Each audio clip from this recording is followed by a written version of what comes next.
There is a weight you've been carrying for so long that it no longer feels like a burden, it feels like you. It has wrapped itself around your bones, woven into your breath, stitched into your very skin. You've learned to move with it, to live despite it, so much so that its heaviness has become invisible, familiar like the background hum of a song you've forgotten is playing. But hear me now. If these words have found their way to you, this is no accident. This is your soul's divine appointment, a sacred intervention, a quiet yet unrelenting whisper from the deepest part of you saying, it's time. Time to finally see what you've normalized. Time to name this weight for what it is, not a flaw, not a weakness, but resistance. A ghost of past pain living inside your body, tightening your chest, clenching your jaw as you sleep, settling like a shadow behind your eyes that watches the world not with wonder, but with weary vigilance. And because of it, you wake each day already braced for battle, already armoring up, rehearsing for a war that ended long ago. You've become so skilled at surviving that you've forgotten how to live. You overthink, overanalyze, hold yourself back, silencing the most radiant, expansive parts of you, the parts that long to love, to create, to simply be. This resistance hums beneath your joy, behind your peace, keeping you just one breath away from the freedom your soul aches for. But you are not broken. You are awakening. If these words stir even the faintest spark of remembrance in your bones, breathe. Let this moment mark your return. Like this message as your signal to the universe, subscribe to continue this sacred unfolding and declare in the comments with flow or 111, I am ready to let go. I am ready to live. This resistance you carry, this heavy spiritual armor you've worn for so long, it didn't appear by accident or out of weakness. It was forged in the sacred, roaring fires of your past, meticulously crafted by a younger, more vulnerable version of you who desperately needed it to survive. Journey back in your mind, not to relive the pain, but to honor the strength that was born from it. Somewhere along the winding, and at times treacherous, path of your life, there was a memento word, a betrayal, a profound heartbreak, a sudden and shocking collapse of the ground beneath your feet. It was a moment when your innocent, open heart learned a brutal lesson. The world is not always safe. And in that defining instant, your soul, in its infinite wisdom and desire for self-preservation, made a powerful silent vow, never again. I will never be that vulnerable again. I will never be that hurt again. And so, with the fierce determination of a survivor, you began to build your armor, piece by heavy piece. It was a fortress constructed from the solid bricks of disappointment, fortified with the bitter lessons of letdown, and sealed with the mortar of all the tears you were told you were not allowed to cry. It was, in its own way, a masterpiece of protection.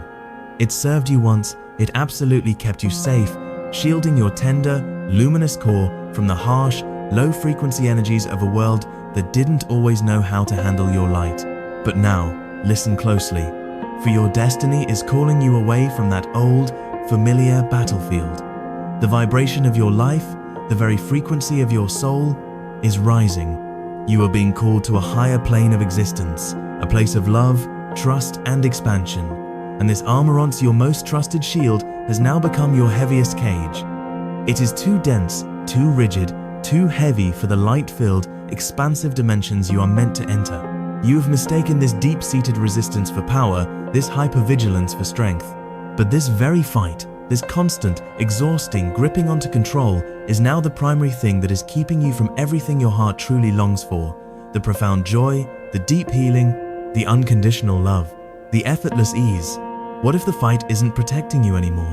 What if, in fact, it has become the only thing standing in your way? Imagine for a moment that your life is a great, sacred, and intelligent river. It is not just a random series of events, it is a conscious current of source energy, flowing with a divine and perfect intelligence, originating from the very heart of the universe. This river is designed with a single, loving purpose, to carry you effortlessly and joyfully toward your highest, most magnificent destiny. This river knows the way. It is a living map to your soul's evolution. It knows precisely where the exhilarating rapids are, designed not to destroy you, but to strengthen your spirit and polish your character. It also knows where the calm, sun-dappled pools of rest lie, offering you moments of profound peace and integration. Yet, for so long, here you have been, standing in the middle of this glorious river, swimming with all your might against its natural, supportive current. You have been fighting the flow, kicking and thrashing, believing that with enough effort, enough force, enough sheer willpower and control, you can bend this mighty river to the will of your fearful mind. You try to tell the river where it should go and how fast it should move, and in this battle you exhaust yourself. Your muscles ache with the unseen strain. Your spirit grows weary and heavy from the constant, relentless battle. And in your exhaustion, you look up at the sky and wonder, why is this so hard? Why am I so incredibly tired? Why does everyone else seem to be moving forward while I am stuck? The truth, the most liberating and beautifully simple truth you will ever come to understand, is this: life does not respond to pressure. The universe, in its infinite wisdom, does not yield to the desperate demands of control. It responds only to the frequency of alignment. It responds to trust. The moment you stop fighting the current, the very instant you let go and surrender, you do not sink, you do not drown. That is the greatest lie your fear has ever told you. In that moment of release, you float. You remember, with a gasp of relief, what it truly means to be carried by a force far greater and wiser than your own limited perception. Surrender is not a sign of weakness. It is the most radical and powerful act of spiritual trust. It is a profound declaration to the universe that says, I now believe in your divine wisdom more than I believe in my own fear. And when you finally, truly let go, the river begins to carry you to the most beautiful, miraculous places, destinations your anxious mind could never have possibly mapped out on its own. Places where true peace lives, where spontaneous joy happens, where the miracles you've been praying for are simply waiting for you to arrive. And here is the most subtle, the most cunning, the most heartbreaking disguise of all. This deep-seated resistance doesn't just show up when life is difficult. Paradoxically, it often appears with its greatest force right when things are finally, wonderfully, starting to go well. A new, authentic love enters your life, one that feels safe, nurturing, and genuinely reciprocal. A period of profound peace and ease finally settles over your nervous system after a long, chaotic storm. A wonderful, soul-aligned opportunity manifests, aligning perfectly with your deepest desires. And instead of relaxing into the glorious warmth of this goodness, what do? A part of you, a deep, conditioned part, tenses up. Your mind starts scanning the horizon for the inevitable threat. You start waiting for the other shoe to drop. You hold your breath, your body braced, because deep down, a part of your soul has been relentlessly taught and conditioned to believe that peace is fragile and temporary, but struggle is reliable and your true home base. This is the ultimate, tragic paradox of resistance. You've become so accustomed to the chaotic, low-frequency vibration of struggle that the calm, high-frequency vibration of joy, peace, and love feels foreign, suspicious, and untrustworthy. You literally do not know how to receive it. And so, subconsciously, you find ways to push it away. You create drama, you find fault, you sabotage the connection just to return to the familiar, albeit painful, territory of a fight. This is how deeply and insidiously resistance can live within you. It's not just in the overt challenges you consciously reject, but in the profound goodness you don't yet believe you are worthy enough to receive. It is a resistance not just to the life out there, but to the very aliveness, the hope, and the innate openness that resides within your own heart. For years, you have been resisting the most beautiful, tender, and powerful parts of yourself that are ready to come forward into the light, simply because you are terrified of what might happen if you let them. But I ask you to consider this. With all the love in my heart, what is the true, devastating cost of this so-called self-protection? What magnificent experiences, what deep connections, what incredible growth are you sacrificing every single day in exchange for a little more certainty, a little less risk? You are sacrificing the very life that is patiently waiting to live through you. So, what do? How do you possibly begin to dismantle a fortress of resistance that you have spent an entire lifetime building, stone by heavy stone? You must understand that you do not take a sledgehammer to these sacred walls. This is not another battle to be won. This is a gentle, compassionate process of deconstruction. You begin by gently, lovingly removing one stone at a time. The path to releasing resistance is not a singular, grand, dramatic event. It is a consistent, moment-to-moment practice, a series of small, sacred, micro-moments of conscious choice. It begins with the profound power of the sacred pause. In any given moment, when you feel that familiar, instinctual urge to rush, to react, to fix, to control, to defend just for 1 second, do nothing. Pause. Take one single, slow, deep, and intentional breath. In that precious, holy pause, you create a tiny but powerful crack in the old, rigid programming of your mind. You introduce a new divine possibility into your nervous system. Next, you must practice the art of energetic softening. Right now, in this very moment as you hear these words, bring your awareness into your body. Where are you holding tension? Is your jaw clenched tight? Are your shoulders creeping up towards your ears in a posture of defense? Is your stomach tied in a knot of anxiety? Consciously, and with great intention, let them go. Feel the powerful muscles in your jaw slacken and release. Allow your shoulders to drop away from your ears, creating space in your neck. Let your belly soften, allowing your breath to move deeply into your core. This is not merely a physical act of relaxation, it is a powerful, direct, and undeniable energetic signal to your entire nervous system that in this moment, you are safe. You are consciously choosing the frequency of softness over the density of spiritual armor. And when the mind starts its frantic spinning, its web of worry and what ifs, you must learn to breathe through the urge to fix, to chase, to control. Simply return to the anchor of your breath, feel the cool air entering your body, and feel the warm air leaving. Your breath is the sacred physical bridge that connects the fear in your mind to the calm, unwavering wisdom in your soul. In each of these moments when you choose not to resist, even for a fleeting second, something incredibly powerful begins to shift within you. Your nervous system begins to recalibrate, your energetic field begins to quiet, and the present moment, the very one you have spent a lifetime skipping over in your race to control the future, finally becomes enough. And as you begin to practice this gentle release, as you allow this lifelong resistance to soften and the heavy armor to begin to melt away, something else will surely and certainly emerge in its place: grief. You must be prepared to meet this grief not with more resistance, but with the deepest compassion you can muster. Understand that this is a holy, sacred, and absolutely necessary part of your healing journey. The grief will come for all the versions of you that had to be so incredibly strong, so hypervigilant for so very long. You will grieve for the innocent, joyful child within you, who at some point learned that the world was not a safe place to be fully and authentically themselves. You will grieve for the precious years you spent living in a state of high alert, for the immense amount of life force energy you poured into fighting battles that may have only ever existed in the projections of your own mind. You will grieve for the spontaneous joy you missed, the profound love you unknowingly pushed away, and the deep, soul-level connections you avoided while you were so busy holding everything together. But you must understand this, and this is crucial. This grief is not the end of your story. It is not a sign that you are broken, it is the clearing. It is the sacred, cleansing rain that washes the old, barren landscape of your inner world, making the soil soft and fertile for something new, vibrant, and beautiful to finally grow. It is the holy process of clearing out the energetic debris of old wounds and outdated beliefs, which finally allows your true self, your radiant higher self, to step forward from the shadows and take its rightful place as the guide of your life. This is the miracle that happens when resistance finally melts. In its place, a profound inner openness, a sense of spaciousness you almost forgot was possible, begins to bloom within you. A deep stillness descends.